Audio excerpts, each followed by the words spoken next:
Hello everybody and welcome into the PGR eSports Intimidator Superspeedway Series, live tonight at the newly refurbished Daytona International Speedway, and we have got a sellout field tonight. It's going to be a good one. Thank you all so much for tuning in. You are watching Austin Green on PGR eSports. Qualifying is complete, and you can see it from the blimp static view. New artwork to Daytona International Speedway, also known as the World Center of Racing, and what a beautiful sight for tonight's action. And with qualifying complete, let's get right down trackside. And before we get into the race info, let's kick things off tonight with your starting grid. The man who will lead the field to green here tonight, none other than the 60 of Jeff Merck, puts down a 50.7 to get himself that front starting position. Matt Lee will roll off to his outside in second tonight. Back in row number 2, it's going to be Dylan Basin alongside John Ellis Jr. with Wyatt Gray rounding out the top 5. Kenny Reel starts to the outside of row number 3 and 6 with John Wardford Dega Pros back in 7th. Cody Nagel's looking to see if he can get back to victory lane tonight. He will roll off from the 8th position, and rounding out the top 10 here tonight in the 9th spot, it's going to be Ethan Eckert and Asher Little in 10th. Brian Hennings will roll off 11th here tonight for VRX. Dylan Jones, he will start from the outside of row number 6 in that 12th position. Moving on back to the 13th spot, it's one of the Jack Shack entries tonight in David Flanagan. Sean Corbett to his outside in 14th. Nathan Harper, Cameron Craighead going to be back in row number 8 with D3 Daniel Everhart in 17th. Steve Sizemore 18th. Jared Haynes, another one of the Jack Shack drivers, in 19th. And Chase Mastretta rounding out the top 20. Adam Kilday will start 21st tonight. Good to see that name back in the field. Larry McDonald in the 80 will roll off 22nd. Gordon Spain back in 23rd with GS Racing. And then it's Malik Ray, one of the 2 Canadian drivers and one of the Coke Series drivers in the field tonight. He will start in 24th. Moving on back to 25th, it's Evan Carlbon in the 78 with Colby Nill to his outside in 26. Michael Guest, another one of the Coke Series drivers. Look for him to get together with his teammate Malik Ray early. He'll roll off 27th. And another Coke Series driver and winner, Daniel Falkingham, to his outside in 28th. Freddie Bosnes and Joey Maschwitz round out the top 30. Kyler Wynn starts in 31st. Watch for him to be quick to get up through the field. In 32nd, it's going to be Landon Velicky. Trevor Osbornoff will roll off 33rd with Nash Brambilla 34th. Josh Gambrone starts in 35th tonight. Joshua McCullough back in 36th. Tucker McClendon, Ken McCullough Jr. back in row number 14. And getting all the way back to that would actually be row 19, I apologize. And row 20, it's going to be James Waring and Justin Johnson. All right, getting ready to roll here tonight. Let's take a look at the race info. Going to be 100-degree track temp, just about 98. So not going to be too bad overall, but 60 laps will be the distance we rolled tonight back in the Xfinity cars. Fuel-wise, 40%, 3 sets of tires. Daytona International Speedway, 2.5 miles in length, 30-plus degree of banking in the corners, but a little bit narrower than what we see at Talladega. Well, we've been waiting for it. Sellout field now. It's been a couple weeks with a little bit less, but we're back in the Xfinity cars. These guys are ready to roll, and so are we. Pace car is going to pull off. Here we go. The Intimidator Superspeedway Series back at the World Center of Racing. Green flag is in the air. We are underway at Daytona.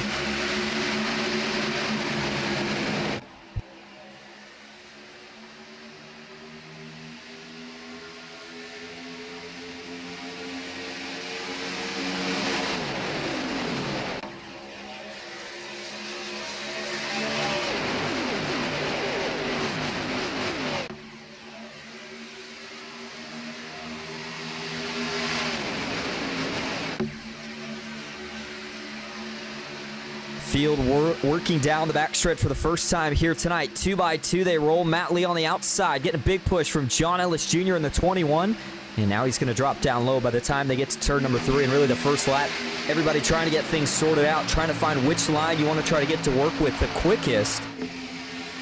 And for Matt Lee up front, and really anybody that tries to lead this race, the Xfinity cars, we haven't been in these in a little while, but the general package still the same. You can push on the straights, but you got to be really careful when it comes to locking bumpers through the corners. And the penalty goes the same as it was last week in the ARCA cars. If you get caught pushing in the corners too much, cause an accident, you're going to get a major penalty. So these guys are going to have to keep that in mind, especially as they try to get aggressive early. And look to the outside now, jumping 3 wide, and it did not take long. A couple other drivers that were thinking about jumping up top.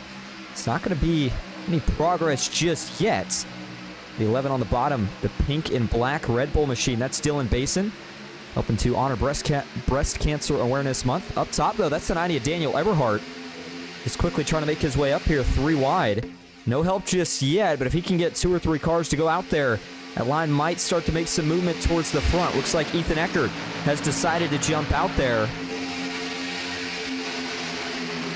Meanwhile, at the front of the field continues to be Chevy versus Ford. Jeff Merck, though, now cycles to the front on the inside. The 18 just a few spots back. Wyatt Gray looking to see if he can get tandem up with Basin on the bottom as Merck jumped up off of 2. And that third lane still struggling to get some momentum going here. We talked about the track temp right around that 100-degree marker. Another big move. Kenny Reel jumps up. Cody says, I don't like that.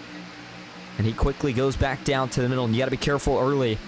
We've seen blocking get these guys in trouble a lot of the weeks that we get to broadcast this series, and just always seems like blocking too early is one of the big things that are a cause of caution. But so far tonight, everybody has kept it pretty clean. Third lane still trying to get something going. Kenny Reel leads the top. I think Nagels is just waiting for that 11 to get a run, and then he's going to jump out. Eberhardt with a little bit of a shot there as they got towards turn 1, but nothing doing. Sean Corbett right in the middle, as is Daniel Falkingham right there in the 39 machine. You see the 28 of Nathan Harper. He's back there hanging around as well. Cody got that jump up to the top. Here comes the outside. Big run down the super stretch.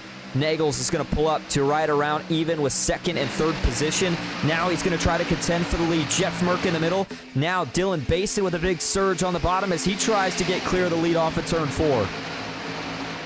He's got it, and he's going to take it. He knew that outside had a big run coming, trying to prevent the 6 of Nagels from getting clear to jump down. And it looks like that move is going to do just that. They'll hold him at bay for now. Top on board here with the 90 of Daniel Eberhardt, trying to make something happen, and he's in kind of that crucial third position in a line where your job isn't necessarily to do a lot of pushing. You're more so trying to stay as close as you can to the car in front, in this case that being Kenny Reel, and try to provide him with some drafting support. You saw way up there, about 3 cars ahead, Jeff Merck jumping out of line up to the third lane. He'll try to get a big run this time. 3 wide down into the corner. Asher Little still looking for his first PGR win. Got a podium over the course of the last month.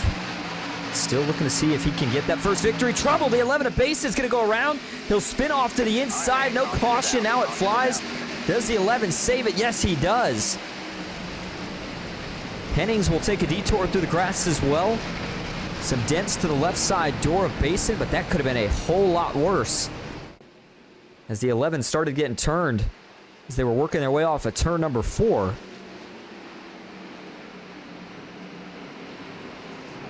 So let's go back here and see what brings out the first caution of the night. Well, we know what brought it out. The question is what caused it here. Couldn't see it from the view we had as it happened. Is it just a little bit of wiggling? Oh, no, that's massive netcode. That's what that is. Oh, my goodness. That wasn't even close to contact between Hennings and Basin, but it just sends the 11 right around. See Basin there going for a slide, flaps deploy, but the good news here was, look at that car rolling backwards. It looks like it's able to get straightened out. That was a little nervous right there when you saw it going backwards. Sometimes it could shoot back up the track, but definitely got away with one right there. I mean, something happens that close to the front of the pack. It usually doesn't end with innocent spin, if you will, but I'll go back and show you this here from an aerial shot to show you what I'm talking about with how bad the netcode is. Look at the 11, look at the 74. Now, Brian might be just barely darting off the yellow, but he's completely in his lane. He gets nowhere close to making contact with the 11 of Basin, but right there, iRacing thinks they're making contact and just sends the 11 right around. That's such a vulnerable spot, too, on the racetrack as you're coming off the banking. They didn't give Dylan much of a chance to save it, but everybody does a really good job there of dodging that one. So Chase Mastretta have to take a pretty close call down there on the apron to make sure he missed it, but he was able to sneak by. Now, I was trying to see here if we could go back and maybe get an onboard view with Brian Hennings, as I'd be curious to see what this looked like from his point of view, and then obviously the job he does here to not make a bad situation worse, obviously. And I would assume here, Race Control not going to give anybody a penalty or EOL on this one because there's no contact made.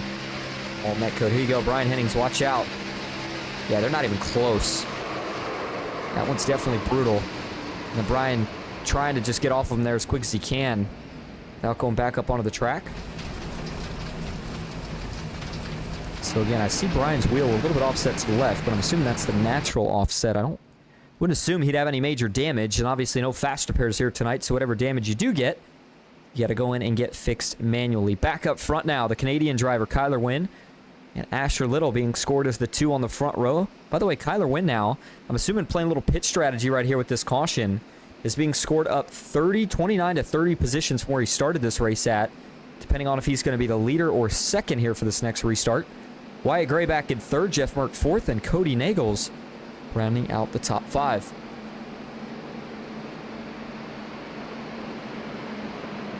Well, if you're just tuning in, we appreciate you being here. You are watching the PGR eSports Intimidator Superspeedway Series. As we have got 7 laps in the books, a couple of quick things that I want to mention to everybody. First up, Matthew Baker, co-owner of PGR. We've seen him around a lot in the past history, but obviously got sent off to deployment as he is with our military's Navy. But he was just welcomed home, I believe it was today. And so he's excited, announced that he will be back on Monday. So looking forward to seeing Baker back out on track and back up in the booth, race control, all the hats that he wears. Glad that he was able to make it back home safe, and we certainly appreciate his service to the country. Another thing I want to remind everybody of here as we get ready to go back green. The field going to get 2x2 here as the lights go off on the pace car. PGR eSports on YouTube.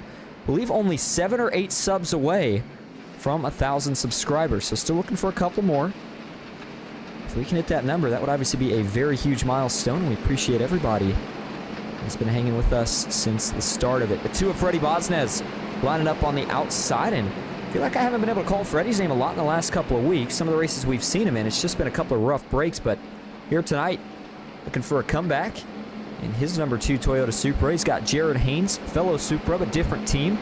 On the inside, that's one of the Jack Shack entries. You see the 85-2 of Adam Kilday making a return back to the field tonight. He is always fast when it comes to super speedway racing, so keep an eye on Adam Kilday tonight. Try to make something happen. You see he's got the Jack Shack colors on board. Malik Ray in the 1. New sponsorship, new color scheme on board of his number 1 car tonight. He's got the TNT, I believe that's Solutions sponsor on board.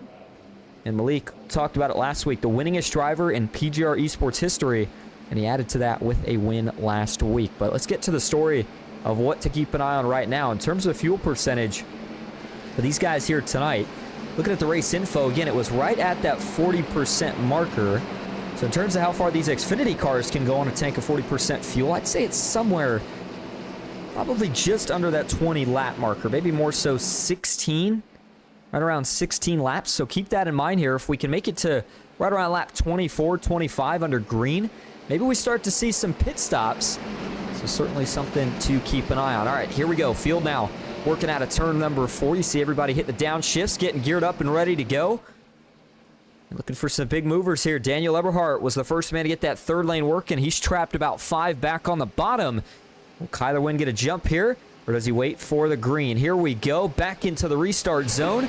Green flag back in the air. The 82 waits for the flag to fly. And that's going to keep the momentum stacked up pretty evenly on both lanes right as they get out of the tri-oval. Kyler Wynn with the slightly better start, but Asher Little was able to get organization a little bit quicker behind him. Jeff Merck, Matt Lee doing all the pushing, and that outside is going to be really strong in this first lap if they can hold it together. But Asher Little blinks out. That checks up the whole line.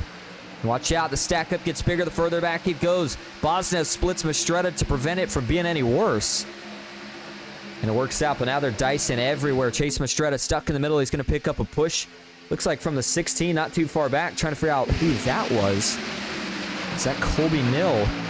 Rocking the 16 machine, looks like it is. Meanwhile, up top, Daniel Falkingham, John Ellis Jr. trying to get together. Asher Little still stuck up there, and what looked like was going to be a dominant outside as whoa. Hold your breath there. Another big wiggle towards the back with Daniel Falkingham as they came off of turn 4, but thought the outside was going to be strong right there coming onto the backstretch, but that brief hiccup in the connection for Asher Little caused a big stack up. That really hurt the momentum. That has shuffled some new guys, though, up to this top lane. Daniel Eberhardt, 3rd up top with Matt Lee. Jeff Merck leads that line. And you've got a Chevy, Toyota, and a Chevy on the bottom. And for Kyler Wynn, obviously going to be a little bit shorter on gas than everybody else, not pitting. I think he's hoping that either we get an early caution or he's going to try to play some strategy with a few of his teammates, and Malik Ray, potentially Michael Guest. Those guys are going to have to find a way to get together before they would be at that pit stop marker. And with the way it stands right now, we're going to be coming across here. It's complete lap number 11, so still a long ways to go. The race tonight about 8 laps farther than we ran last week at Talladega. Obviously, Daytona a little bit shorter as well. But here we go, 3 wide again. This time it's going to be the 48 of Cameron Craighead. Craighead with a shot last week on the last lap. Made a block that didn't work out, and now caution back out for trouble way towards the back here. And oh man, it's a 2 and 3 car pileup. Tucker McClendon's in it. Trying to figure out who else that was. I think it was Nash Brambilla. It's one of the PGR eSports cars with arguably the most damage we've seen tonight. All that to say, it doesn't look like it's race ending for Nash. Assuming he doesn't have any suspension damage, but certainly going to have to go in and get his number 23 Ford Mustang worked on. So that was exactly what Kyler Wynn was looking for in terms of when that caution was going to fly. Let's go back and look what happens, though, here for Nash Brambilla. They're going to the corner. Looks like pretty single file here on the bottom. Oh, it's a big stack up. That almost looked like, and we'll back this up again, but that almost looked like some massive shotgun netcode off of whoever was right in front of Ethan Eckert. It may not have been. It could have been a big checkup here, but that was just an odd look from that first view. Let's go back and watch it here from the chopper cam. So you're going to see Ethan Eckert here. He's the number 12 car. Kind of towards middle bottom of your screen. Not all the way at the bottom, but there he is. In the Snap-on number 12, black and white colors. And watch as they get into the corner here. You see there is a stack up front. And Eckert just kind of misjudges it a little bit. Never quite gets on the brakes in time. Runs into Carlbahn. Now it stacks him up big time. And then kind of see how it occurs out back. That stacks up into the 38 of Gordon Spain, who has nowhere to go. And then the 74 of Hennings gets shot up into the wall. He gets hit big time by Kenny Reel. The 54 in there with nowhere to go. You see Nash Brambilla. The 11 of Dylan Basin tries to sneak by, but looks like he's going to get some contact in the process. Josh Gambrone couldn't quite sneak by either without at least a little bump right there at the end. This was interesting, too, because for Ethan Eckert, I'm not sure if he was maybe adjusting the black box or if he was trying to check up but just didn't realize it was quite as big as it was. I've been in this position before, if that's what it is. Let's listen. Now, he just kind of misjudges it. I mean, unless I'm missing something, and again, I can't see exact telemetry here, but listen to the gas for Ethan Eckert. Just never really hear him lift out of it there, and that makes me think that Ethan's a very talented driver. It makes me think that either he was making an adjustment, or when you're kind of riding like this, sometimes you get lulled to sleep. But look at even the RPMs here. They never really drop. You see him kind of hold right at 8K. So yeah, he never even really checked up until he actually got to the back of Evan Carlbahn and slammed into him. And then obviously all this chaos plays out from there on back. But that's one of those times where you just gotta kind of be heads up, even when you think things are relaxed. And that's the way it seems to go in super speedway racing. So an incident there that potentially avoidable, but again, once you get checkups that start to get that far back, certainly very easy for guys to get caught up in an incident. That was a big hit again for Brian Hennings and Kenny Reel. I think those two, along with Nash Brambilla, arguably get the worst of this one. Go back and look at it one more time here from the Gopher cam. This is going into turn 1. You see the chaos out back, and there goes the 38 sliding around, and somebody's hood bounces into the infield grass.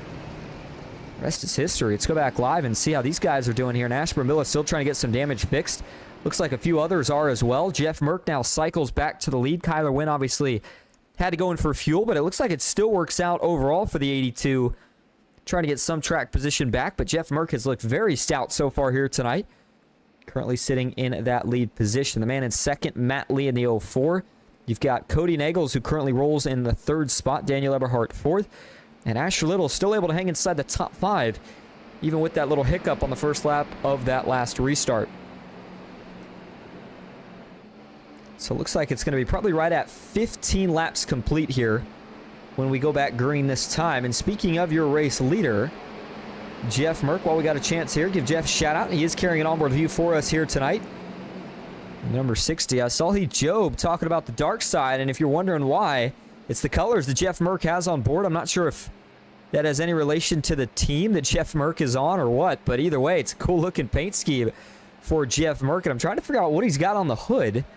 I can't tell if that's supposed to be Jeff Merck in the Darth Vader costume or something else. Hey, I don't know my Star Wars, so I'm not the man to ask about it. Nonetheless, it's a cool looking paint scheme here for Jeff Merck. And now that we're in the month of October, if any of the drivers are watching, I want to start to see some Halloween schemes from a few of these guys. The next couple of weeks, we'll have to see what everybody decides to do. Nathan Harper still in the Cowboys paint scheme. David Flanagan got the Jack Shack sponsor on board. Got the 29 here tonight. Landon Velicky changing the number and the sponsor for his car. He's looking for a little luck tonight. Fun fact for Landon Velicky, he has won in PGR before in an official PGR race, but he has not won in a broadcasted PGR race. So he's going to be looking to turn those tides here tonight. See if he can make it work. Colby Nill up 7 positions from where he started from in the Celsius. Number 16, AJ Allmendinger paint scheme. So he's making his way through the field. Sean Corbett, Dylan Jones, currently back in 21st and 22nd. Daniel Falkingham, by the way, back in 24th. And looking all the way towards the back of the field, we still have all 40 cars in this race. Obviously, some of the ones with damage here are still trying to work on it. Brian Hennings, looks like that team's still got some work to do on the front nose of his Chevy Camaro, but he's still got a lot of time in this race. And again, with no fast repair, there's never a good time to get in a wreck here. But if you're going to get in one, it's almost better to get it out of the way early, if that means, of course, you don't have to get in one late. Because that way you still have time to try to get some of the damage fixed through cautions that we see in the rest of the race. So it's going to be 45 laps to go. Remember, we're thinking the fuel window somewhere right around the 16-ish lap mark, give or take a few.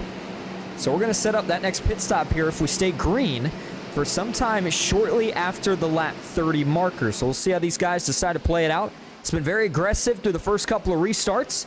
Let's see how they decide to go about this one. Going to watch it from the spectator view. See if you were sitting in the stands over towards pit exit. Here we go. Green flag back in the air. We're back underway at Daytona.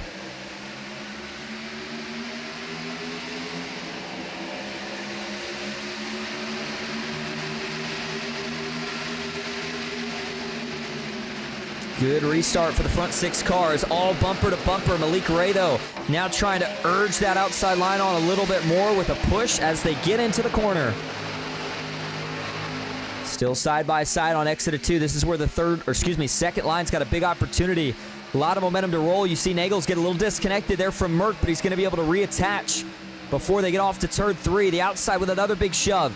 Not quite enough to get Matt Lee clear, and now they'll even back out as they go into the banking in turn 3. Evan Carlbon in the 78, another big mover, now up 17 spots from where he started. Another driver paying support to Breast Cancer Awareness Month, as he's got the 4 bleeps cancer sponsor on the front nose and the beautiful looking paint scheme for Evan Carlbon. 3x3 now. They're going to quickly try to get aggressive here towards the middle of the pack. Larry McDonald trapped in the middle. The first man up is the 48 of Craighead. He's going to get a push now from the 31 of David Flanagan as they work onto the back. And there goes the Canadian duo.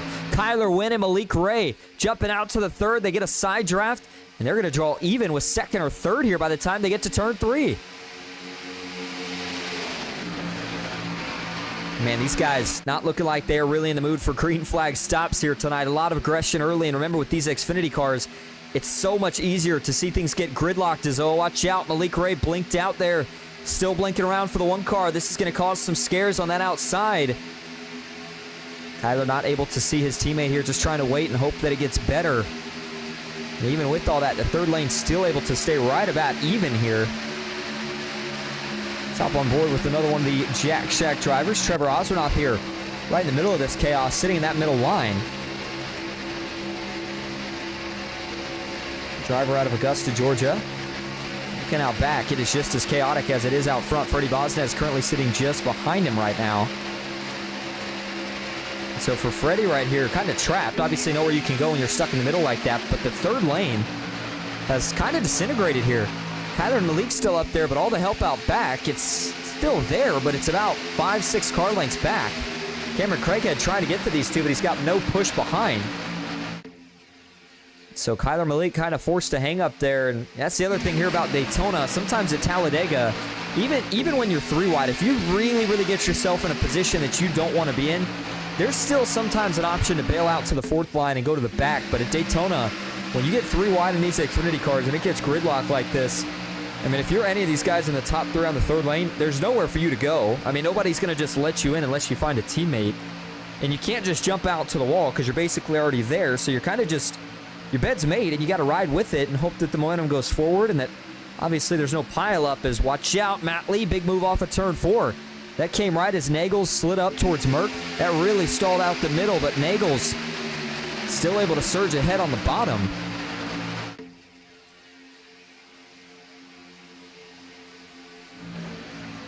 Field still in 3x3 formation. We've been that way now for about 3 laps here since we got back to the restart. Trevor Osmanoff now going to move up to 3rd in that middle line. Craighead bails on Kyler Wynn. I'm not sure if he loosened him up off of turn 2 or what, but the 82, I think, kissed the outside wall right there.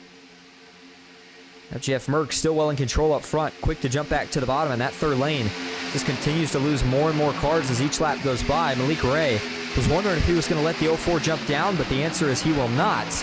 Boy, Wyatt Gray with another big move right there for the 5th spot on that outside line, jumping right up in front of Cameron Craighead and slamming the door on any chance for Matt Lee to have to jump down.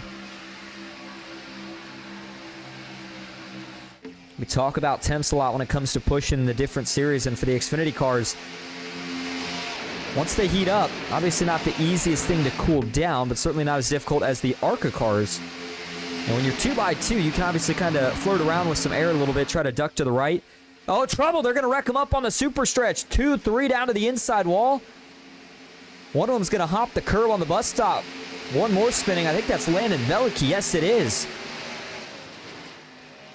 The driver out of Lake Martin, Alabama with trouble. I don't see any damage, but it doesn't draw a caution. So Veliky going to lose all of his track position and lose touch with the pack. He's going to have to hope for a caution here. Still 2x2, though, at the front. 21 of 60 laps now complete. That puts us 1/3 of the way through this one. And you almost wonder if that's going to get everybody to simmer down here for just a moment. They were very aggressive, but it seemed like the chaos was becoming pretty controlled. Not sure what happened here for Veliky. Let's go back and see if we can figure it out. As they come onto the backstretch here, Veliky's... Oh, it starts from the outside, and that's Wyatt Gray in the 18 that gets shot down here. Is it a stack-up that leads to a bit of a bad push here? Yeah, it looks like it is a bit of a stack-up that gets all the way back to Wyatt Gray. And then Craighead slightly offset to the right, and you can actually see Craighead sees the stack-up. He tries to jump out in time, but can't quite do it, and instead he turns the 18 of Wyatt Gray down into Harper and Veliky. Harper and Gray both save it here, and then the spinning 29 of Landon Veliky nowhere to go.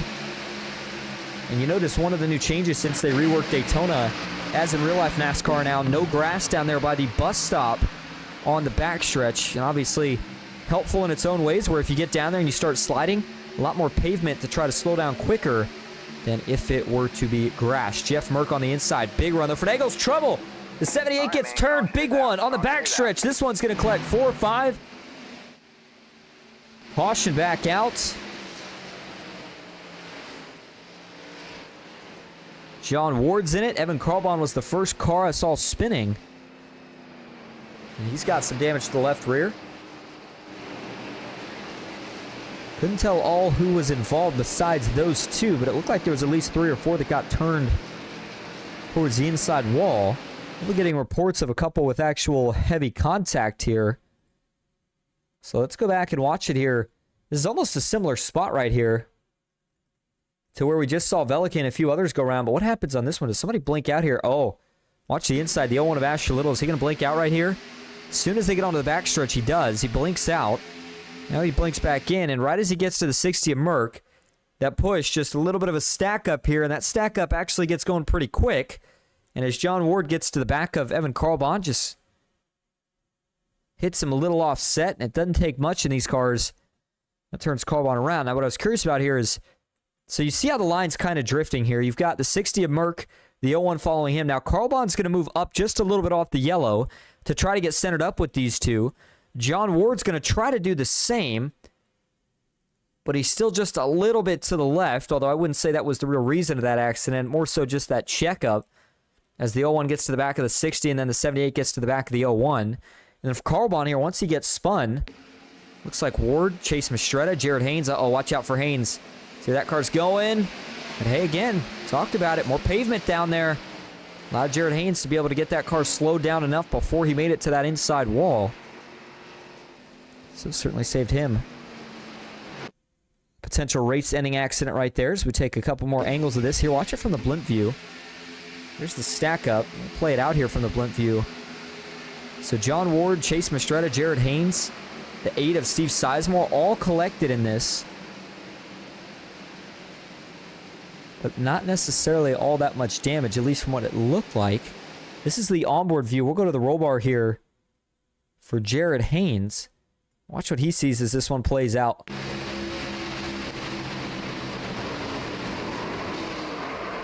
So he gets turned, but then as mentioned, he's able to eventually bring that car to just about a halt and get it straightened back out before he reaches the inside wall. So I think it's John Ward and Evan Carlbon getting the worst of this, and I called it the big one, but upon further review, I'd say that was probably the small to medium one at most.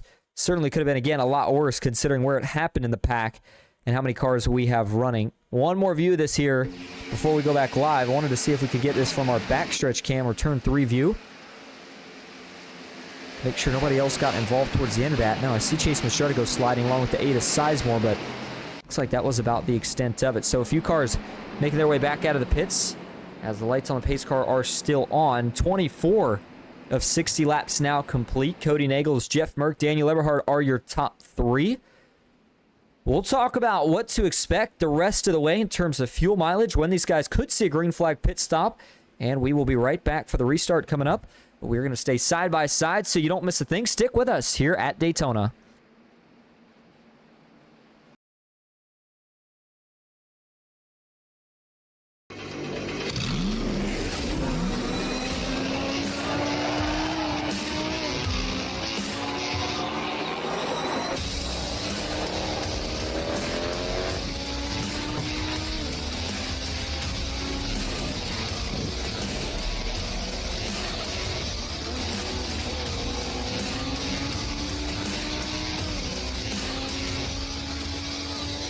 I played a couple of simulators and this was like very responsive, especially the hydraulics and stuff, the motion and stuff was really on point. But you feel like you're really driving, it feels real.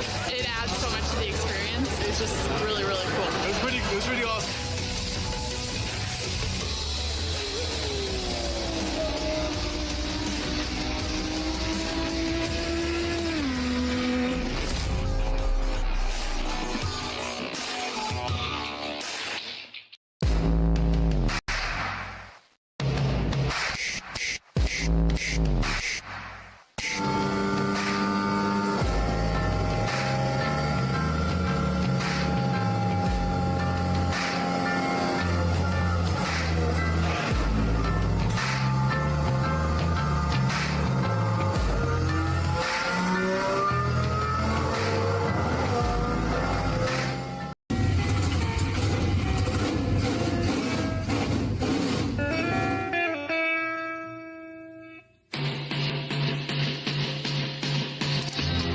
Green flag is in the air. We are racing.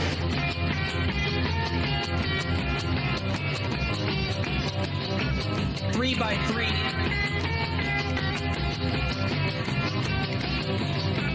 Almost no trouble. Around goes Alex Hill. On into the outside wall goes Hill. They're wrecking big time out back. We're not going to throw a caution.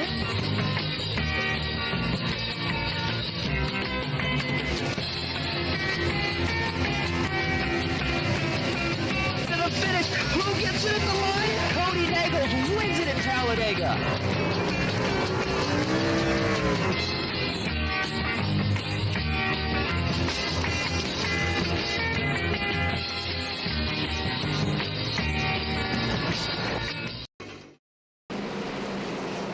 Welcome back to Daytona International Speedways. We're getting ready for the green flag once again. Danny Barnes says, good evening, Austin. Danny, good to see you in here. Hope you're doing well. Buster Malcolm might have to try one of these races. That's right, Buster, get on in here.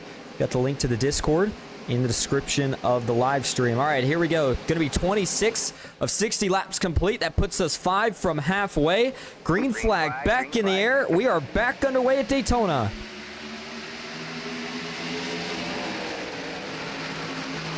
Good restart from the front, too. Actually, a little door banging here See Nagels trying to stay up to grab that side draft. He knows there's not a lot of help right now out back.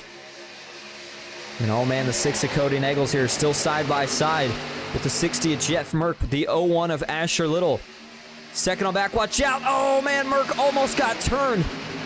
Boy, those two lanes have been holding each other really tight. Looks like Merck's going to save it, but man, he has got his hands full right here.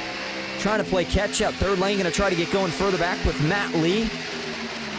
And Asher Little looked like he was phased through his bumper right there. That was a smart decision right there from Asher to jump out. That would have been massive, I think, if he would have stayed on the back bumper of Merck any longer. And a lot of chaos here, even as they're just about 2 by 2. Seems like everybody's trying to find a spot early. Jeff Merck here still doesn't look like he's been able to find a very happy dancing partner right now. In that top lane, the 16, though, of Kobe Nill, going to try to make something happen here. Outside, starting to get a run here if they can grab a side draft off 2. Could be a big opportunity right here. The 16 is going to line him up for a big push off the corner. Kobe Nill and Jeff Merck tandemed up down the super stretch. On the inside, though, it's the 90 of Eberhardt keeping Nagels out in front. We hop on board now, the nose view for Dylan Basin, and just to his outside, one of the Coke Series drivers, Michael Guest. The Coke Series, of course, had the championship just a couple of nights ago. Watch out, one off here. Is that Nagels? Might have been. Go back and figure it out right here. And no, it's going to be pit stops. That's what it is. So this might have been scheduled. So I'm seeing 3 different cars here. Boy, is this an interesting call. Let's see, we went back green with 26. That gave us right around 34, 35. So maybe these guys think they can stretch it more so 17 to 18 laps on fuel. If so, that would certainly explain the pit stops right here. Otherwise, I wouldn't really understand the call, but let's watch those pit stops here again real quick. Let's see him peel off. Nagels goes. Merck. Oh, Merck tried to go. Oh, no, he didn't. He was just trying to get to the bottom. Merck actually not able to go right there. But for Cody, 90 Eberhardt, and a couple others, looks like it was a pretty smooth stop, so all good news for those guys is they're not making their way back up to speed. Pit stops in trouble. Big one on the front stretch here under the pit stops. We've got cars everywhere. I don't know if we got enough cameras to capture which way everybody had to go. We've got guys in the grass, guys in the pits, guys still on the track. Just getting ready to switch back to live. Weren't able to quite catch that one quick enough. We'll go back and look at it on replay in just a moment, but Kyler Wynn in the 82. We saw him going through the grass. Don't see really much damage, though, for him. I have a feeling, I'm not sure how much damage there's going to be out of this one, but looked like it was a big group pitting. I'm not sure if anybody caught it, but on your scoring tower there on the left, you may have saw right before the caution flew, everybody say pit on the right side there where the time usually is, and all those positions started swapping. That was kind of a quick indication that there was chaos breaking out. So let's go back and look at this here. See how this all gets kicked off. And I think that Cody and company are thinking they probably made the right decision now by already making that pit stop. They were able to avoid all this chaos. And we're going to have to get a couple angles first so I can figure out where this starts, number 1. And once we get that figured out... Oh, it's 16 of Colby Nill. Looks like already was getting into the outside wall. But does it start even further in front of him, or does it start with the 16?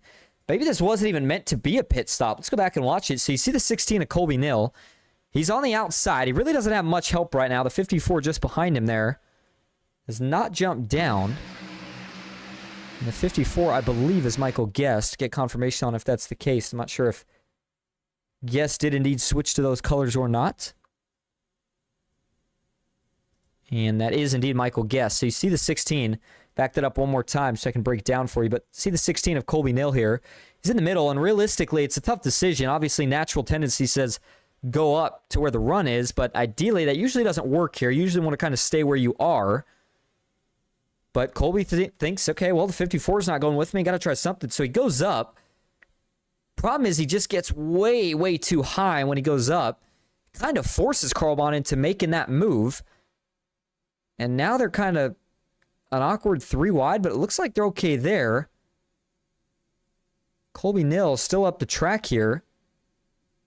But then Josh Giambrone, I mean, I know he wants him to get lower right there, but you got to kind of cut the guy a break, unless that was a net code.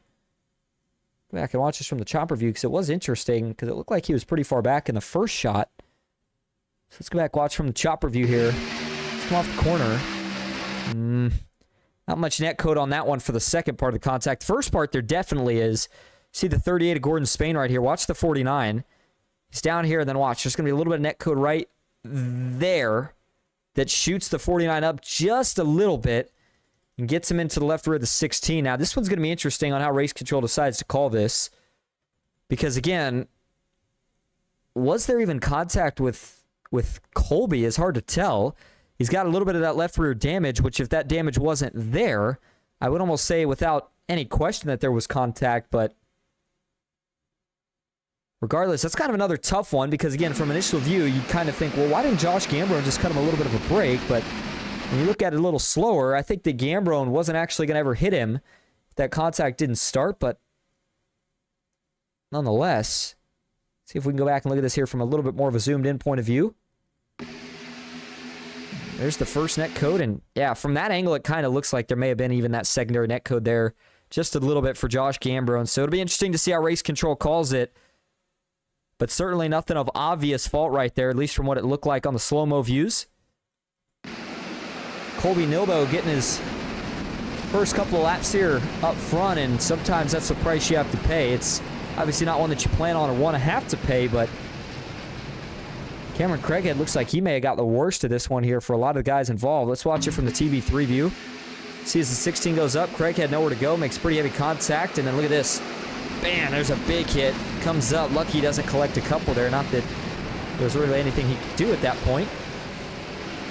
The 05, the Joshua McCullough sneaks by, and Tucker McClendon here, like he had a pretty interesting point of view through this one, so we're going to hop onto his onboard view. And watch what this looked like for the 00. On the outside, sees it, sees it, sees it. Oh, man, checking up. That is why you always check up, ladies and gentlemen, because sometimes you just got to be patient for an extra moment. The C's will clear. Nicely done right there by Tucker McClendon. All right, going to go back live now here, gearing up for another restart now that we are officially over the halfway point in this one. 31 of 60 laps complete. And so fuel window-wise, I believe these guys are only going to have to make one more pit stop from here. So it kind of makes the strategy a little bit more solid, which makes me think that the aggression level is going to continue to stay up. As Danny Barnes says, double net code. Colby not so smart.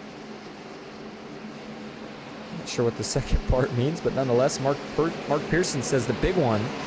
Danny Barnes says, oh my goodness, Tucker McClendon. Mark Pearson says, hey Tucker, nicely done, 10 out of 10. That certainly was. Probably the best wreck of winners we'll see tonight.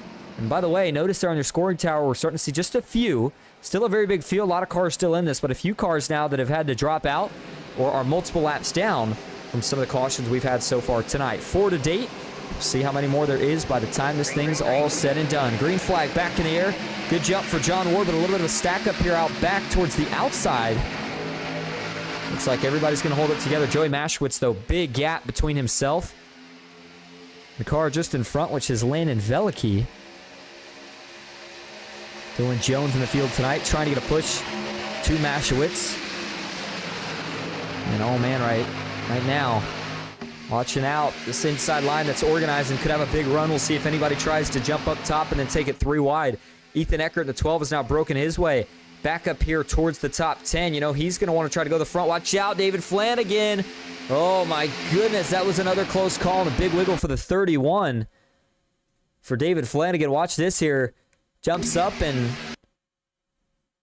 man, I think he was, that was interesting because for Flanagan there, he was clear.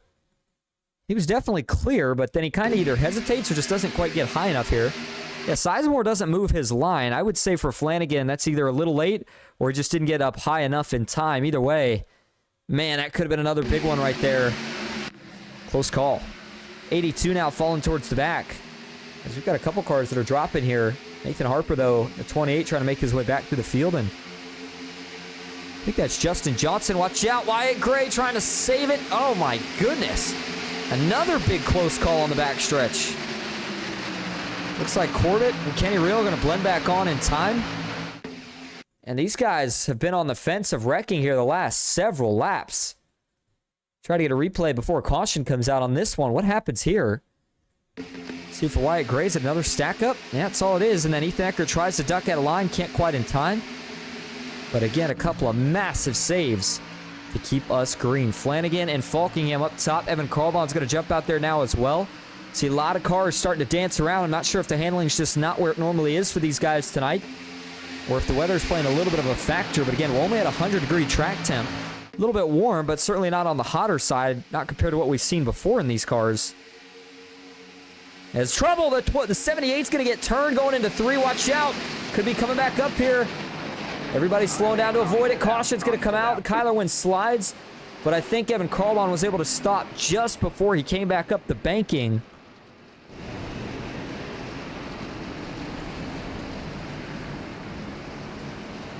So another caution here now with 35 to 60 laps in the books. Back and look at what sparks this one here. For Evan Carlbon, this is going to be right as they're getting ready to go into turn 3. Gets turned on the back. And was it just from the outside, or was it when he tries to go down here? Maybe a not clear moment. Let's see. It's a big push from Flanagan. Oh, no, I'd say that was the push. Gets him sideways. You see this big run that's gearing up out back. Falkingham was able to get to the back bumper of David Flanagan, who's actually a teammate to the 78 of Carlbon. So obviously he wants to help him here, but as he goes to push him, is he offset at all? Not really. In fact, he hits him, I would say, about as square as you could possibly hit someone. And even being that perfect on the push sends the 78 down the track a little bit. And with as close as they were running, as soon as he goes down, that gets him hooked on the right front of the 90 of Daniel Eberhardt. And then right here, boy, this got scary for a second. Watch the 78 of Carlbon here. That's a lot of momentum that has to get slowed up before you get back to the turn. And luckily, oh my goodness, how does Kyler Wynn miss that one? He looked like he was getting ready to slide in like a wrecking ball, but he just was able to get the car turned in time. I think that's going to really go down as the only 2 involved. Let's go watch this from the onboard view of Kyler Wynn right here. Boy, was this close. Watch this. I mean, for the 82, he's going to see it, and I think he realizes right here, he's like, okay, checking up. Oh, no, he gets turned. So that was what happened for Kyler Wynn. That is unbelievable. And if you're wondering from that view if his hands are just that fast, the answer is no. He's on 210, but it doesn't make it any less impressive in this case, in my opinion. So when you get hit out back, doesn't matter what steering setup you're on, it's always tough. That's, I think Freddie Bosnes who's going to hit him right here. Yeah, it is. The 2-car gets into his left rear. That's a pretty hard shot, too. Not sure if Freddie didn't see the smoke or if Kyler was just checking up a lot sooner than the 2. But yeah, it was a lot of smoke right there. Or not a lot of smoke, a lot of damage, rather, for the contact that occurred. So as we go back live now towards the front of the field, it's going to be 25 laps to go as we are still under caution. And leading the pack right now is none other than the 38 of Gordon Spain. With Gordon Spain Racing, you talk about what would be one of the biggest upset underdog wins of all time, as if this guy right here out of Fredericksburg, Virginia, could go to victory lane here tonight. Gordon Spain, I don't know if he's got any teammates to work with here tonight. And a lot of times when you hear us talk about anything related to underdog victories, it has in big part just to the fact that if a guy doesn't have any teammates. In this day and age of money racing, really in all the days and age of super speedway racing, you got to have friends to make something work. But nowadays, more than ever, when it comes to money racing, if you don't have a team, winning a race without one is pretty much one of the most impressive things you can do anymore. So Gordon Spain trying to make that a reality here tonight. He's got a lot of laps, so they still got to fend these guys off. Ken McCullough Jr., good to see him along with the rest of McCullough Motorsports back in the field tonight. Didn't see these guys last week, but making a return here tonight. Still looking to make something happen here on the PGR scene. They haven't had the best luck in the past, but certainly could be looking to change that around here tonight. Joshua McCullough currently sitting back in that 3rd position. So those two going to be trying to stay together here. See if they can make something happen. David Flanagan in that 4th spot. Daniel Falkingham is back in 5th. Daniel Eberhardt 6th. Cody Nagel 7th with Malik Ray 8th. Nathan Harper in 9th and Jeff Merck rounding out the top 10. Dylan Basin 11th. And everybody else going to be trying to play catch up. Now we're still not quite in the window here to make it to the end on fuel, but certainly starting to have that feel that we may see cautions from here on out, which makes me think 25 laps to go. It's all about track position from here on out. You know you're going to see some more wrecks. Could click off a fair amount of laps under caution, so you got to get as close to the front as you can with the laps that we run under green. Danny Barnes says, look at that 210. Absolutely. Danny says, how many yellows so far, Austin? Danny, we are now at number 6 here on the night. Last week, hey, I'll tell you what, last week we were in the ARCA cars, and I don't know if it was because everybody was scared of the heavy enforcement of the new rules or what the deal was, but it's actually a pretty clean race. We had a few cautions, but that's about the extent of it. Obviously, the ending was a little bit less exciting than some people were hoping for, as Malik Ray and Guest got together, and it was basically lights out for the rest of the field from turn 4 back to the checkered flag as they piled up out back. And for tonight, you know, I know it was a bigger field. Obviously, I got to think that's part of it. Figure, oh, excuse me, I can't read. This is actually the 5th caution of the night. For some reason, I just realized I thought that said 6. Nonetheless, though, could be seeing 6 here pretty soon, so we'll go ahead and mark that down for now. But about Ken McCullough Jr. here on the inside, and normally I'd say Gordon Spain, I think, made the right decision, assuming he was the race leader here by taking the top. Just, you always worry again, are the guys behind you going to try to split you here early in the run? I know for Jeff Merck and Chase Mastretta, two of the guys that love being aggressive. Watch for these two to be the first guys to try to spark up that third lane. Kenny Reel would probably go with the 8 as they are teammates. And it's Dylan Jones and Adam Kilday, Steve Sizemore. Kyler Wynn back towards the back here. He's got some work to do, as does Bosnez and just about everybody else that's outside of the top 20. So we'll have to see what happens here. So it'll be 23 laps to go as the iRacing.com pace car makes the left turn.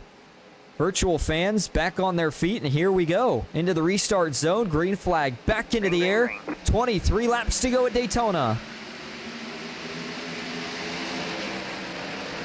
Big jump for Gordon Spain, and if we were at any mile and a half, I'd say that's what you want to do. Here at Daytona, he may have just got himself a little bit too big of a jump here. Ken McCullough Jr. is going to have a big draft. Joshua McCullough bobbing and weaving onto the apron into turn 1. And here comes that inside. Watch out here. If Joshua McCullough can pull clear, I can promise you the 03 and the 05 go up right here. And they do not. Joshua McCullough wasn't quite able to do it, so Ken content to stay as lead pusher right now. The 31 of David Flanagan quick now. Just surged with some momentum off the push from Daniel Falkingham. Excuse me, that's actually Daniel Eberhardt. Daniel Falkingham in a similar color, but further back in the pack.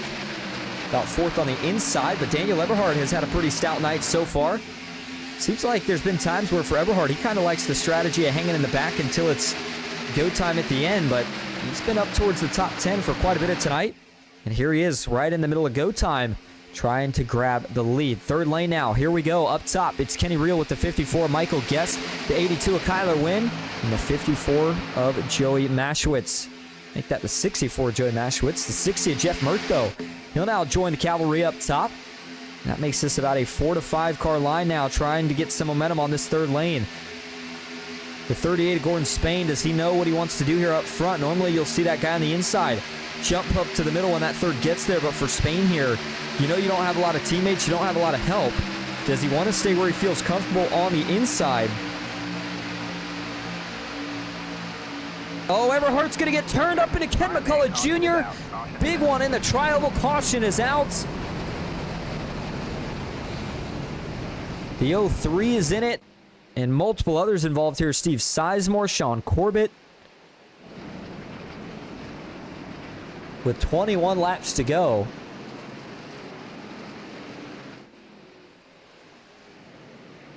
Sizemore going to be able to roll out of the pits here. He's not going to get the damage fixed this time around. He'll try to limp it back here, and for multiple others, heavy damage. This could end a couple of nights here. We'll have to wait and see. Ken McCullough Jr., oh man, he's crab walking. That's going to answer that question for the 03. His night going to be done.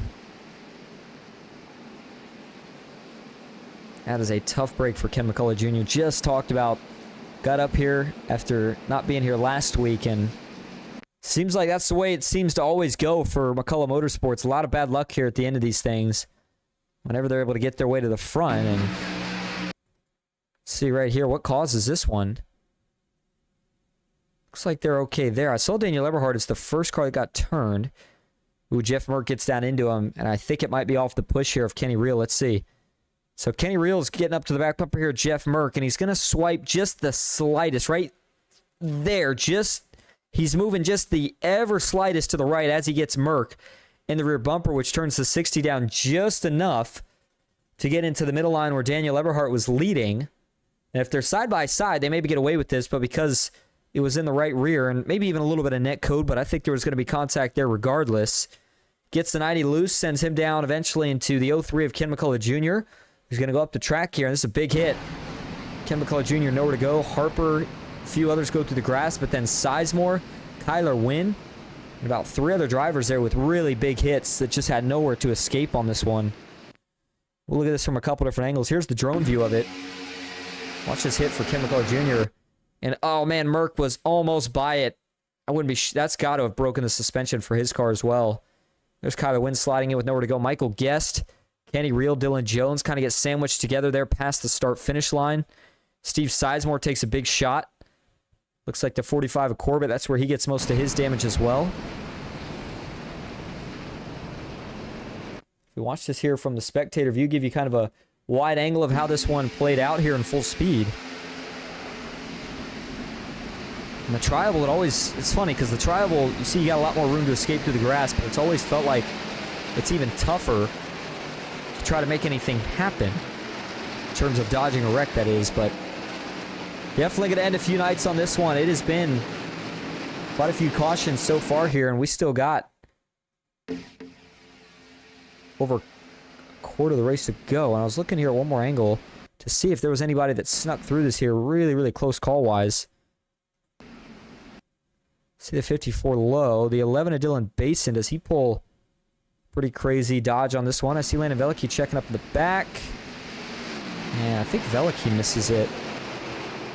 Everybody behind him able to jam on the brakes enough to do the same. So that's going to push Landon Veliky up some track position. Really going to push everybody out back that missed that up at least some track position. And let's watch it here one more time. This is going to be from an onboard view. This is with the 29 of Landon Veliky. Watch what he sees.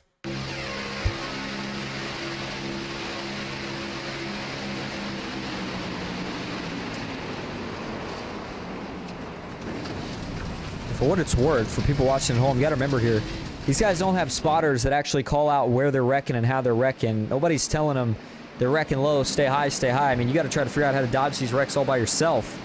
Sometimes that can be tough to do when they happen in that much of a clustered pack, but Ethan Eckert didn't notice him getting involved directly, but the damage says otherwise. Big, big nose damage to the number 12, so clearly he did get involved in part of that wreck.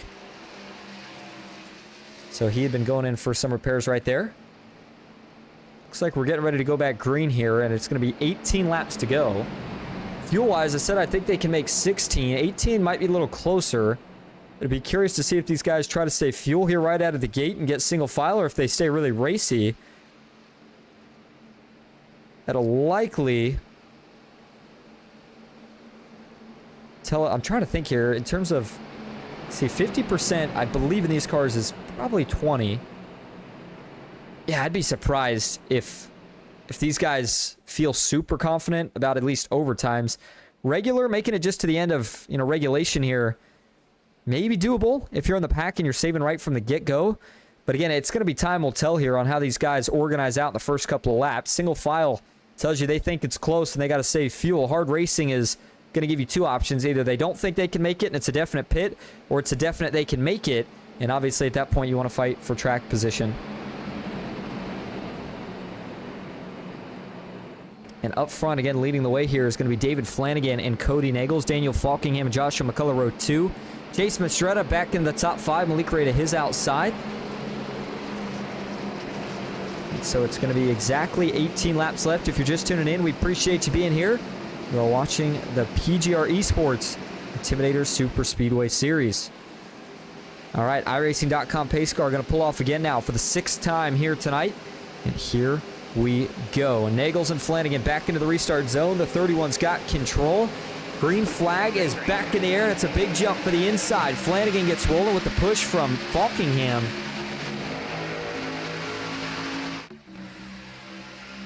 Single file for the front 2, but then it gets back to more organized 2x2. I thought Nagels was going to fade a little quicker there, but he doesn't. He's able to hang about even here. He's going to hope Falkingham doesn't get clear. The 39, though, he's got a bit of a run here. We'll see what he decides to do. He's going to take it. The 39 moves up, ditches Flanagan. And look at the momentum that they're rolling up top. Joshua McCullough trying to give a push to Flanagan to keep him somewhat even. It looks like it actually works out. Man, I thought that outside was going to fly right on by when Falkingham made that move. Give you a quick show what the dashboard telemetry looks like for these guys here tonight. Again, if you're up front, you're wide open, carrying as much speed as you can. If you're the lead pusher or anybody else, you may be lifting out of the throttle a little bit, depending on where you sit in the pack and what you're trying to do. But still 2 by 2 here, the front of the field. I haven't seen anybody get too aggressive with any fuel saving yet. And actually, we're going to see some 3 wide here. Daniel Eberhardt, John Ellis Jr. For Eberhardt, remember, he got involved in that last incident, so he's looking to try to get back to the front here pretty much as quick as he possibly can, knowing that we've only got 16.5 laps remaining. 3 by 3 up front now. David Flanagan leads the inside. Falkingham leads the middle. John Ellis Jr. leads the top. Asher Little, Adam Kilday with an opportunity to jump up, but it doesn't look like they've got any plans on doing so right now. And I should mention that even the guys that feel like maybe they can make it here to the end of regulation still wouldn't rule it out completely that they still might be on the side of trying to save a little bit for overtimes, so that obviously you either don't have to pit or don't have to take as much fuel if you do pit, if we get a caution. 85 of Adam Kilday and Freddie Bosnez now trying to roll back up towards the pack. You can see where the single file starts here. It's right around, I'd say, 20th, 23rd, maybe a little bit further on back. These are some of the damaged cars, and then some of the guys that are just trying to stick with the pack here. They better get organized here pretty quickly. It looks like they will. There's the 29 of Landon Veliky. Good recovery for him after spinning in that earlier incident that didn't draw the caution. Oh, watch out here. They're getting really tight. Door-to-door off turn 4. Oh, man, that was almost some contact right there between Mastretta and Flanagan. And as each lap winds down, you're going to see that second line start to side draft the bottom a little bit more each and every lap. Trying to gain any sort of advantage that you can. Third lane once again here. Trying to get organized. They've got about 4 cars. John Ellis Jr., Daniel Eberhardt. Now Cody Nichols jumps up. Oh, man, Falkingham with the late block. Watch out. That's going to stack up the top. He kind of saw the move coming from Cody. Looked like it made sense as, whoa. Watch out. Nathan Harper. Hold on to it there, cowboy. Looks like he does. Further back, Veliky's going to jump up in front of Bosnez. Now he's going to cause an incident. Trouble out back. It's going to turn 2, 3 cars. Big hit into the outside wall for Gordon Spain. James Waring trying to slow down. Finally does, but he's going to hit Veliky in the process. 60 of Merck with a little bit of contact.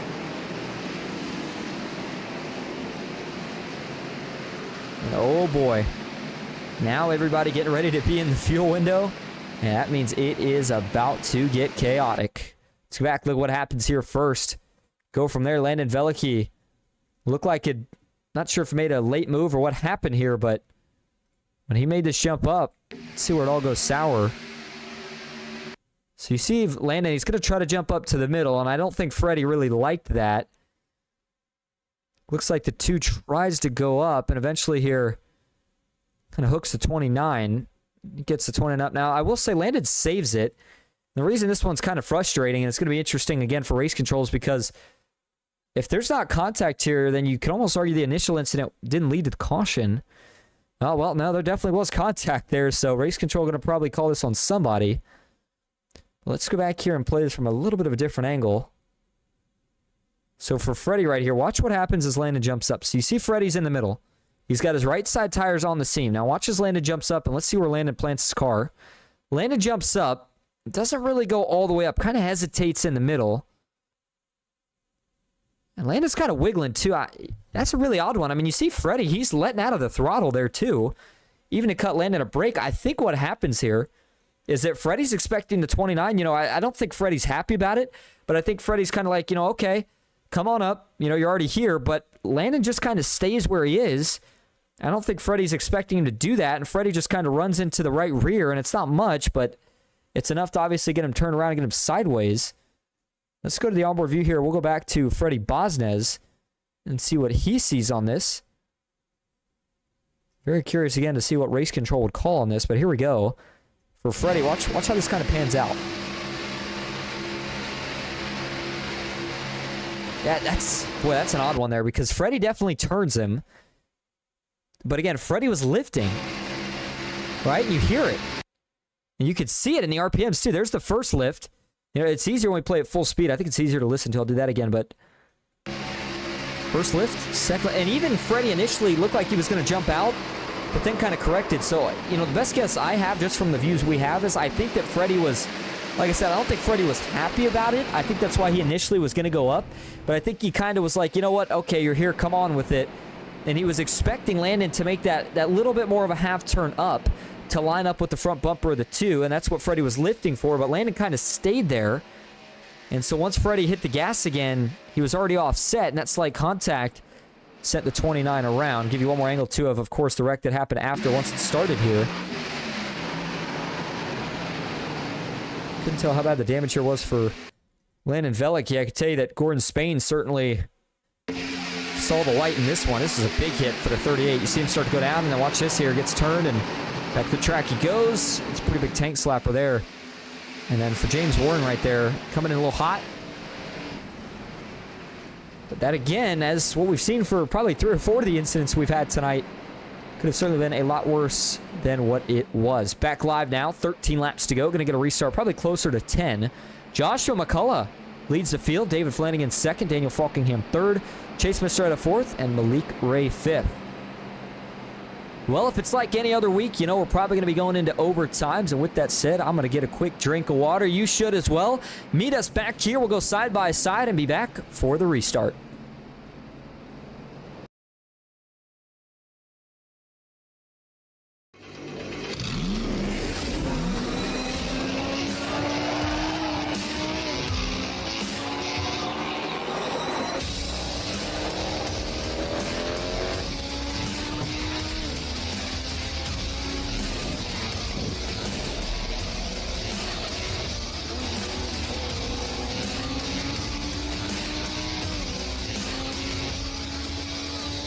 I played a couple of simulators, and this was like very responsive. Especially the hydraulics and stuff, the motion and stuff was really, really on point. But you feel like you're really driving. It feels real. It adds so much to the experience. It's just really, really cool. It was really awesome.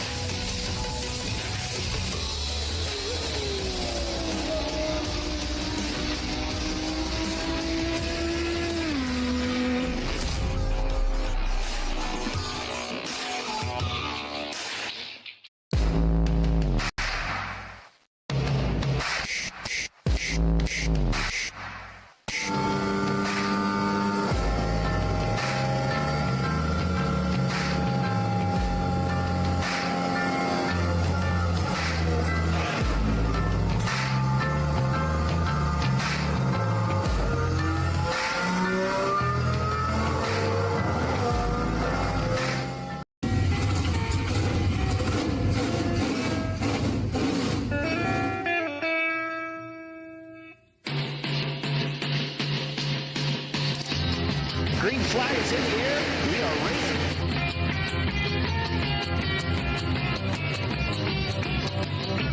Three by three.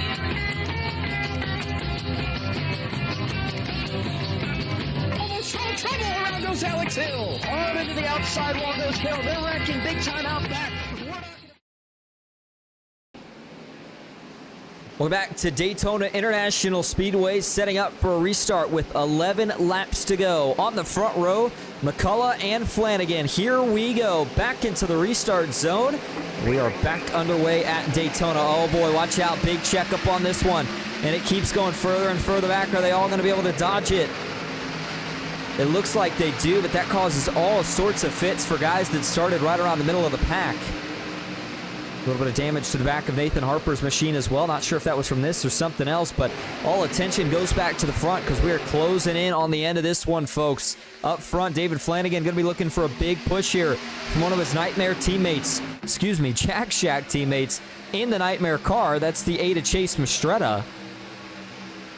In 2x2, another big check up there. Malik Ray in the one car. Now up to third. You see that third lane, though. Getting ready to get going here. Daniel Eberhardt jumps up with John Ellis Jr. Malik Ray is going to fill in the gap in front of Adam Kilday. They are still 2x2 for the front spot. Field starting to thin out back. I'm not sure if that restart caused this many checkups or what, but you can see a lot of guys single file and 2 wide back here, all just trying to chase down the pack. And really the lead group right now that they're back to 3x3 is only about 18 cars deep. I think we'll add on probably 2 to 5 more cars here in the span of the next couple of laps, but you get the idea here. Starting to thin the herd Now that we are within the final 10 laps, still 3x3 down the backstretch here. John Ellis Jr., Daniel Eberhardt up top in the gridlock right now. Looks like I-95 during rush hour traffic. These guys running just inches apart at some points right there. Nagel's got right up to the door of John Ellis Jr., but no contact was made. At some point here, nobody's able to go really 4 wide, but you got to figure out something. That third line starts to stall on temps. It just starts to make things really, really difficult. Oh, trouble. Watch out. Mastretta's going to go around into the outside wall he goes. Now the 05 spins. Harper's going to get collected down low. Daniel Eberhardt. Mastretta still sliding up the track.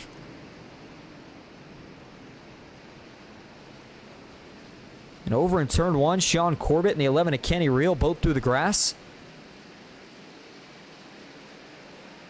8th caution with 9 laps to go. Let's go back and look at it here. See what happens. So this is going to be as they're coming through the tri-oval. Oh, it's slight contact, and boy, from that view, it really looks like Joshua McCullough just comes up the racetrack and gets right into the door of Chase Mastretta here. Let's go down and watch it from the chopper view a little bit closer. That's a tough one, too. Josh and Chase both in great position here. Both could be out of a chance now. Let's see. We'll play it slow. So you see Chase Mastretta. He's about a quarter lane off. Joshua McCullough is about pretty close to the yellow. But then as they get past the start-finish line, yeah, that's a tough one. Again, well, I say it's tough. It's kind of half and half here. I don't think it's tough in the sense of, from what it looks like to me, I think Josh is coming up more. And I think Josh is just kind of coming up the track. Even though it's not much, when you're running this tight 3 wide, a lot of times you can't afford to come up much. But at the same time, I definitely would say Chase is moving down just a little bit. And you can see it from right here. Look where Chase's car is compared to Cody. Cody doesn't move, but look where Chase's car is at. And then look where the front bumper of Cody's car is at. And watch when they make contact here. Right there. And look where Chase's car is at. Look where Josh is. Josh is definitely now getting closer to about a quarter lane off the yellow line. So he's definitely moved up. But you see the 8 of Mastretta, he's now got his rear bumper just slightly offset to the left of Cody's front bumper, which tells me he's definitely moving down here just a little bit. That's going to be tough. I think if Race Control had to lean one way, they're probably going to lean more towards the 05 coming up. But again, that is a tough one because they are racing quite tight. And it seems like it's been that way for a lot of the incidents we've seen here tonight. Then as they start wrecking, they just don't stop. Joshua McCullough here is going for a slide, gets tagged by John Ellis Jr. Looks like Ashburn Miller was able to sneak by there towards the back end of it. Chase Mastretta took a couple of shots in this one. Let's see what it looked like from his point of view.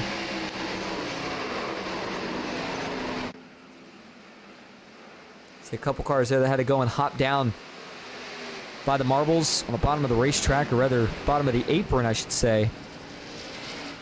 All things considered, and I keep saying it, but it's just, I mean, we've had a couple big ones, but with the way some of these have been, a lot of guys are escaping with kind of minimal or at least repairable damage, which is obviously big when it comes to money racing. If you've got a car at the end, you've got a shot to a degree, but I only see maybe 1 or 2 cars in this one that I would say are potentially done. I think everybody else can go in and get some work done and get things fixed up.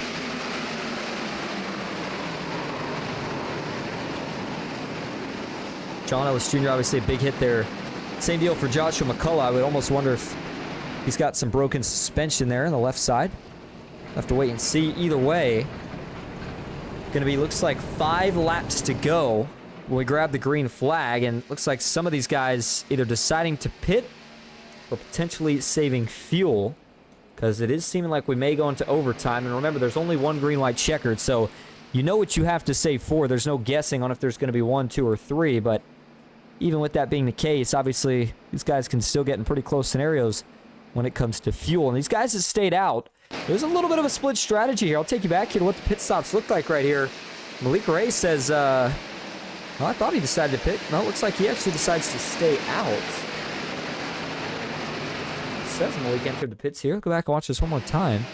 Oh, I see what happened. He just stayed low enough as if he was, but never actually went in. Okay. So that answers that question. I was getting ready to say we had a split strategy with some of these guys pitting and some of them not, but not the case. So everybody up here believing that they can at least make it to fuel. towards the end. All right, so it's, again, going to be 5 laps to go, it's looking like. A little bit of cloud cover here. Now making its way over the speedway as we show you the weather again, and that has cooled things down about 5 degrees here, which obviously could make a difference over the span of a couple of laps if it stays that way. And for everybody just tuning in, since we got the chance, again, I'll show you again from the blimp static view. New artwork done to Daytona International Speedway. iRacing updating a lot of things, and it looks pretty cool overall. I'd spent college 4 years in Daytona, and I can actually spot some of the things that they built around it now. You see the big Volusia Mall over there on the right. And obviously the speedway looking better. The water actually looks blue now on the back stretch. They've also added a lot more buildings nearby. One thing I haven't got to see yet is if they've got Embry-Riddle over in the distance off of turn 3. But overall, again, nice to see the track get refurbished and looks like actual Daytona now. Talladega was redone as well before Daytona, so all of our super speedways are now fully up to date. If you're just tuning in, appreciate you being here. Another update for anybody wondering what the heck happened to Fall Brawl this week. Got pushed back a week, so that will be kicking off next week. Now, I will not be here. Got to work a couple of morning shifts next week, so we'll miss out on the first round of Fall Brawl, but hoping to be back the week after that and looking forward to it. We got 46 people watching. I'll be honest, I don't think all 46 of you are subscribed. We're only 7 away from 1,000. Looking to see if we can hit that milestone. We'd certainly appreciate it. But nonetheless, appreciate everybody that's hanging around and tuning in here tonight. All right, so front row again, going to be Flanagan and Nagels. You've got Falkingham and, is that the 21 of John Ellis Jr. in second? We just saw him clobber the wall. I said he was going to be done. And that car had no hood for a couple of seconds. And yet somehow, he's still out here. So I guess if you're John Ellis Jr., you figure, what do I got to lose? And maybe the damage on that car not as bad as I initially thought. So he's going to go for it. He's got Asher Little behind him. Malik Ray behind Falkingham on the inside. Bosnez there as well. A lot of big hitters. David Flanagan, though, big opportunity. Looking for his first PGR win here tonight. Could make it happen. But he knows that there's still a long ways to go. 5 laps can feel like an eternity here, especially with the way these guys will go at it. Let's see how they decide to play this one out. Here we go. Back into the restart zone. Handful left to go here in the World Center of Racing. Green flag back in the air at Daytona.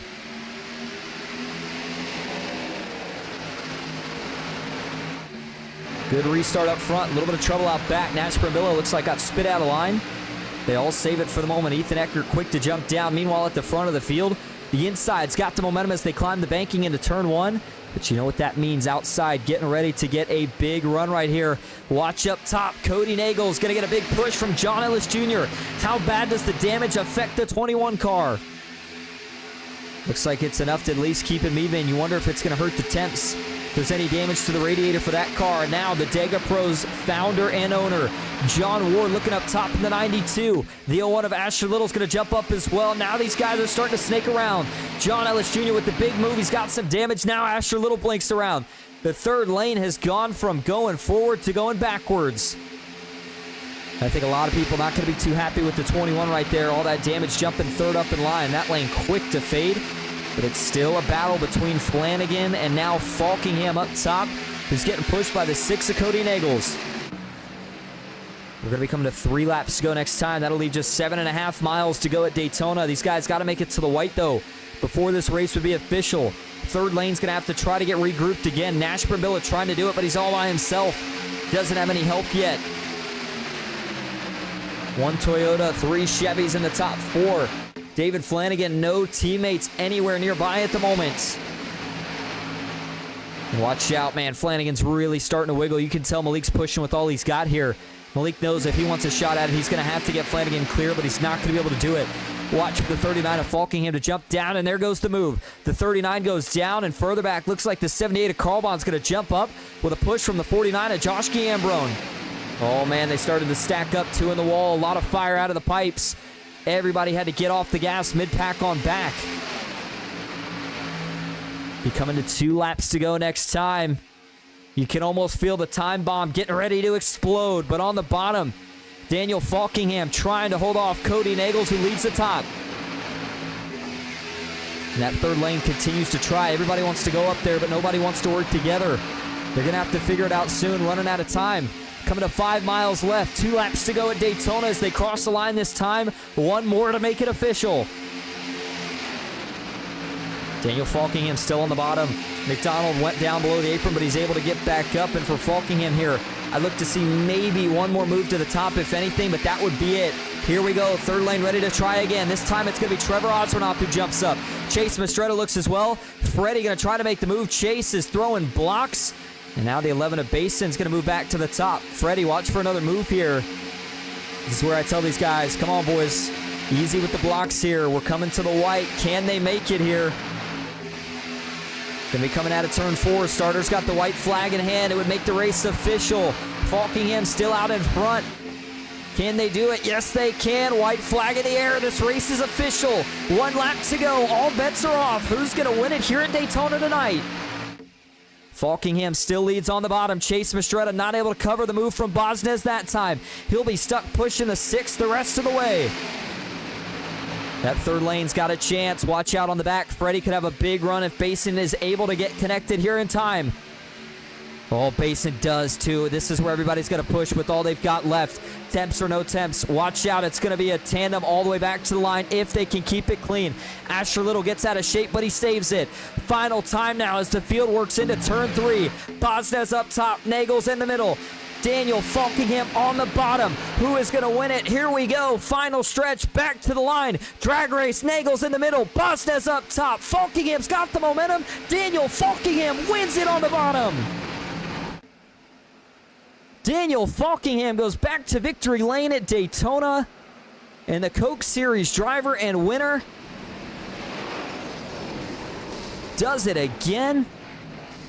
Last week, it was the most winningest driver in PGR history. This week, it's the most decorated driver in PGR history. He's won a couple of regular Thursdays. He's won the PGR 500. He's won the PGR Championship. Tonight, he wins here at Daytona. Man, what a finish. Tell you what, that was a heck of a last run, too. These guys kept it clean. 0.04 of a second. The gap between Falkingham and Nagels. I know it's not some of the closest photo finishes we've seen. But 3 wide coming to the line. Whew. Daniel Falkingham here. Going to bring it through the grass. He's going to do the Dale Earnhardt signature burnout. 39 showing some smoke in the Drive Smart Chevy Camaro. By the way, if you're getting ready to leave, hang around to watch the replay of the finish. And then we'll obviously go to the results and interviews after that. What a win for Daniel Falkingham here as he continues to celebrate. Cody Nagels taking home second. Those two, I know that, obviously they were racing for it at the end, but overall, you got to give them credit for working together really good there towards the end to help kind of secure both cars being able to get that 1-2 finish. All right, let's go back and look at this finish here one more time. Coming through 3 and 4, this is where everything happens. You can kind of get an idea coming off of 4 which lane's going to have a shot. And really, the top looked the best. The run's there up top, but then Cody gets a little loose in the middle, and then something happens to Josh out back, so they get wiggling. And at that point, once the middle and the top start to get wiggly, it becomes more favored to the bottom. Obviously, the shortest way around the racetrack. And you see the drag race of the finish here between Freddie and Cody coming to the line. Looked like Freddie was going to get it, but then at the last second, Cody gets just enough of a shot to get back out in front. And there is your margin of victory. Play it slow for you one more time. For Daniel Falkingham, who leads everybody back across the stripe here at Daytona. Let's talk about your final results here tonight. Daniel Falkingham, again, is your race winner. Cody Nagels takes home second, with David Flanagan finishing in third. Freddie Bosnes takes home fourth. Malik Ray fifth. Rounding out the last money spot tonight was Chase Mastretta in sixth. And by the way, didn't get a chance to show it, so I'll mention it real quick for anybody that's curious about what the payouts were here tonight. We had a full field. So first place going to be taking home $225, second $175, third $125, fourth $110, fifth going to take home $100. And there was a stage winner, which I didn't even know about tonight. Not sure when the stage was, but winner of that took home $75. And that stage was actually on lap 25. So interesting note on that. All right, continuing on back in your results. Finishing seventh tonight was Dylan Basin. Asher Little takes home eighth. John Ward in ninth, and Dylan Jones rounds out the top 10. Back in 11th, it's going to be Trevor Osbernoth with Evan Carlbon taking home 12th. Joshua McCullough 13th. Adam Kilday 14th. Ethan Eckert 15th, but Josh Gambrone back in 16th. Jared Haynes takes home 17th. Michael Guest back in the 18th spot. And rounding out the top 20 tonight, Sean Corbett and Matt Lee. Larry McDonald finishes 21st. Justin Johnson 22nd. Kenny Reel 23rd with Nash Brambilla finishing back in 24th. John Ellis Jr. 25th. Gordon Spain 26th. James Waring at 27th with Tucker McClendon 28th. Daniel Eberhardt 29th. And Wyatt Gray rounding out the top 30. Landon Veliky finishes 31st. Ken McCullough Jr. 32nd. Jeff Merck 33rd. Joey Maschwitz in 34th. Kyler Wynn in 35th. Steve Sizemore 36th. Brian Hennings 37th. Nathan Harper in 38th with Colby Nill 39th. Cameron Craighead rounds out the field tonight. He finishes in 40th. All right, we are going to go grab your top 3 for interviews. Stick with us. We'll be right back here at the World Center of Racing.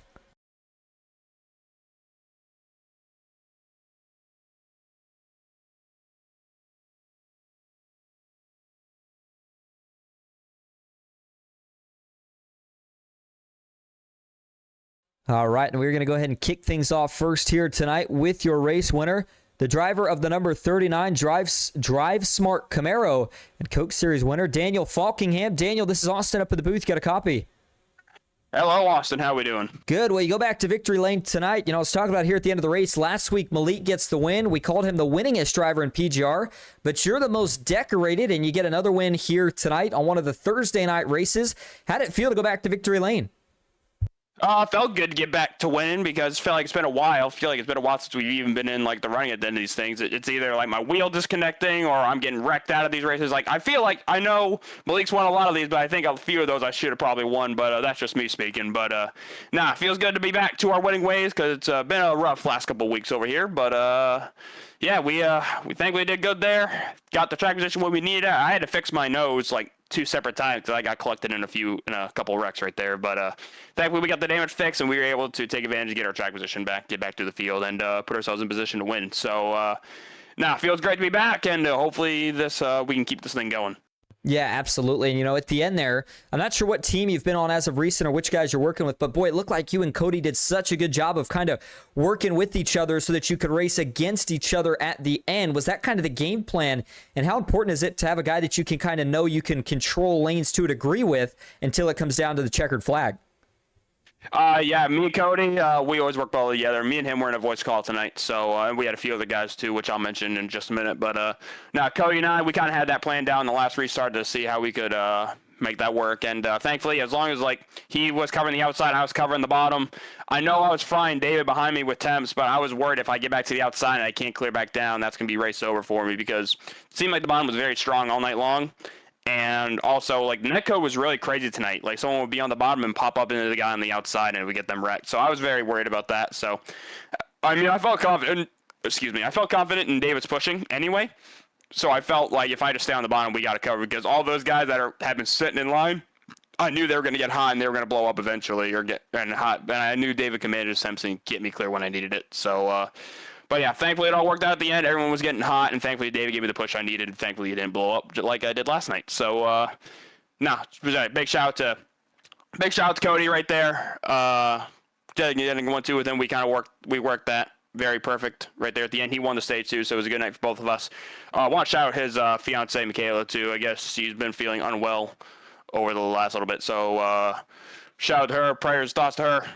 But good for me and Cody to get a 1-2 there. And also got to shout out Ethan, Nathan, Eberhardt, Dylan Jones, Matt Lee, all those guys I was working with tonight too. Definitely got me in a spot to win there. Absolutely. I know you got the shout-outs out of the way. Obviously, if there's any more you want to add, feel free. But the last question we got for you is, how are you feeling about next week, knowing that we're heading into Fall Brawl?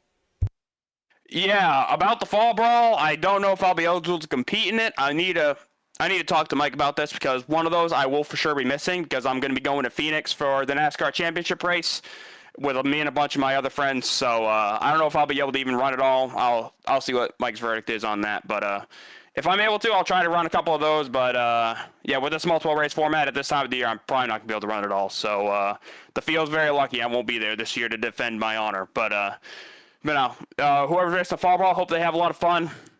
And yeah, just also got to shout out Mike as well for putting all this on. And I know Baker, he does a lot of stuff too, which I heard he just got home from his duties. So glad he got home safe and look forward to seeing him back on track soon. So shout out to Baker. And shout out to everyone who raced tonight as well. It's a very good race. It was a big mess of a race, though, but glad we could have a good finish. But thank you, everybody. Absolutely. And Daniel, thank you for talking to us. Congrats again on the race win, and hopefully we will see you next week. Oh, and didn't mean to pull him out too soon, but hey, nonetheless, Daniel Valkingham, your winner tonight. That brings us now to your second place finisher in the 6 car, Cody Nagels. Cody, this is Austin up in the booth. Got a copy? Yes, sir. Well, it feels like it's been a while, but you know how to win here. You've done it 4 times in a row before. You don't quite get the win here tonight, but you take home second and a photo finish for that position. Tell us a little bit about what was different tonight. What was the strategy that was able to get you back onto the podium? Honestly, it was, excuse me, it was just teamwork, man. It's been a trying year with a lot of turnover and just a lot of stuff going on, but I got Nightmare, I think, pretty well rebuilt, and tonight it really showed. I mean, we were strong. I don't know. At the end of the day, at these races, I think it just comes down to teamwork, communication, and having the right numbers at the end. And I had some new friends and some old friends up there, so it went my way in that regard. Yeah, it certainly did. And obviously, I asked Daniel about kind of how you guys were working together so that you could obviously race for it there towards the end. You executed that to a T, but obviously back in the Xfinity car tonight, did you feel like it was a little bit more of a controllable car and kind of easier to keep the field in check if you got up front? Yeah, I definitely, it felt like the bottom was just so much better than the middle, and like you could get the runs in the middle, but I told Dan there at the end, I was like, dude, like I'm not even just saying this, I was like, if you stay bottom, you're winning the race. I don't think I get enough run, because it went virtually uncontested at the stage. And then, when you get a guy committed on the bottom with any kind of a third, I just don't think the middle has anything. Now, Dega is different, but with the line being so close, out of 4 compared to what we're used to at Dega, it's just, I don't think there's enough momentum there.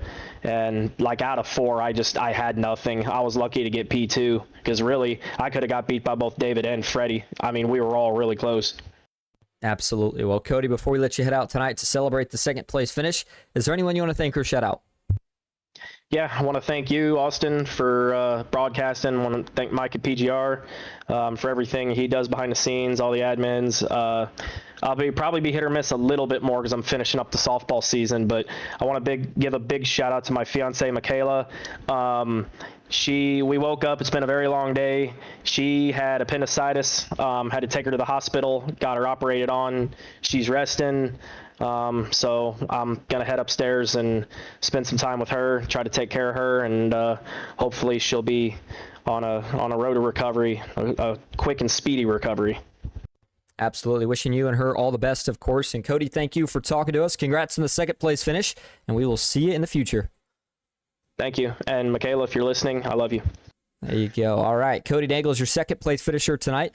Now that's going to bring us to your third and final podium finisher tonight, who actually surprising based off the results, and not surprising to see who got the job done. He was up front all night.